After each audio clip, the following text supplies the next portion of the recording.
Hi, so here we have Tori this evening, and she has agreed to share a few of her thoughts and what she thought about the film tonight. So, Tori, why actually did you come here this evening? Actually, this is my second time seeing the movie. I brought my husband, Robson. And it was just so powerful the first time I saw it. I said, I have to bring it. He has to see it. So when did you come? Was it yesterday here, or? I came Saturday or Sunday. Great. I wasn't tracking my days, but it was just less than 72 hours ago. And you haven't had really a chance to ask him, because hopefully we'll get him on camera too, right, to see what his reaction is. So do you have a favorite part of the film at all, or was there a part where you thought, yes, this is it? Okay. When Ric O'Barry had the TV monitor on, right, and walked through, and he didn't have to say a word. That was amazing, wasn't it? It was awesome. Yeah, it's one of my favorite parts too. Actually, Definitely. That's great. So do you think you'll go out and tell others about this? You know what? That's my charge, to tell others, as many people that will listen in any way.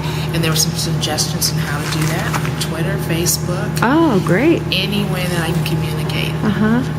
So did you know that this was going on before you saw this film? No clue. I mean, when you went to SeaWorld or whatever, the aquariums, you never and knew? I'm going to be 50 years old this year.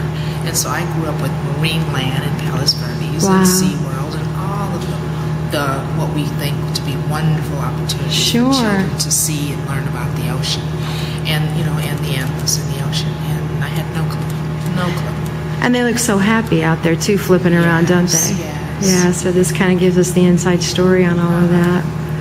Awesome. So I hope to see you again. Thanks so much for sharing tonight. All right. Take care. Bye-bye. Bye-bye.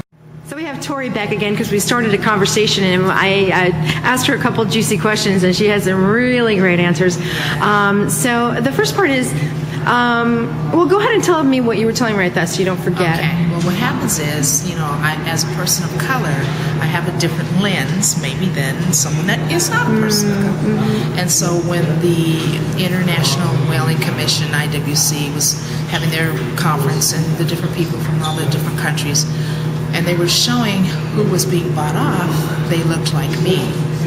And it just made me thought about that. Angry. I even looked over at you because I wondered if that would bother you. It made me so angry. And then it took me back historically to slavery. And if you know anything about slavery, people that look like me sold people that look like me. Wow. We sold each other. Wow. And so I started thinking, this is the same mentality.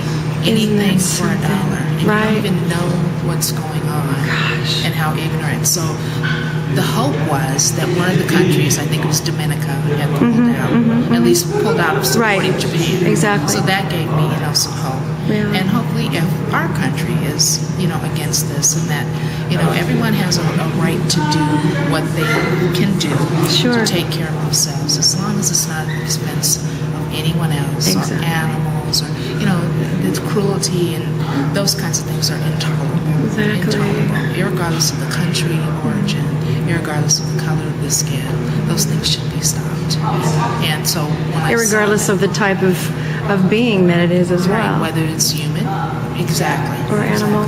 And on that note, I wanted to ask you, what did you think about the graphic content of the show? Would you recommend people that are activists, that love animals, that hate to see them tortured, would you recommend people to come and see this? It is so poignant and powerful to the whole theme of the movie, and it is real. And do you think that there was a lot of that going on during the film? No. So it was just a small portion. Very, very, very minute. But, it is necessary. You can see that it's necessary for the film. But it is very short, so very quick. Great. Well, thanks again, Tori. Wow. Thanks for hanging around and answering all my questions. Have a great evening. You too. Hi, we got Phil here, and he is going to be doing something very special this Saturday. Yes, ma'am. All right, great. I just heard about it. So if you live in the Los Angeles area, please join us. I'll try to get this up as soon as possible. Tell us a little bit about what you'll be doing. On Saturday, starting at about 11 a.m., we're going to be out in Malibu at the Malibu Chili Cook-Off and Carnival. Every year they do it on Labor Day weekend. We're just going to be trying to spread awareness and get people here in the seats to see the Cove. I mean, there's going to be at least 5,000 people. There's the projected number. So Wow. just need people to volunteer, get bodies in the seats to the movies so people can get active and stop what's happening in Taiji. You can go to SaveJapanDolphins.org. Go where now? What's it called? SaveJapanDolphins.org. Oh, absolutely. Right. That's the one. And you can be referred to all the different information. And please come out Saturday if you can. We'll be there 11 to 2. And depending on the demand and how many people show up, we'll maybe just stay until everyone knows about it. So. Do you have an address? Where's the... Yeah, it's going to be in Malibu on PCH 23641 Pacific Coast Highway in Malibu.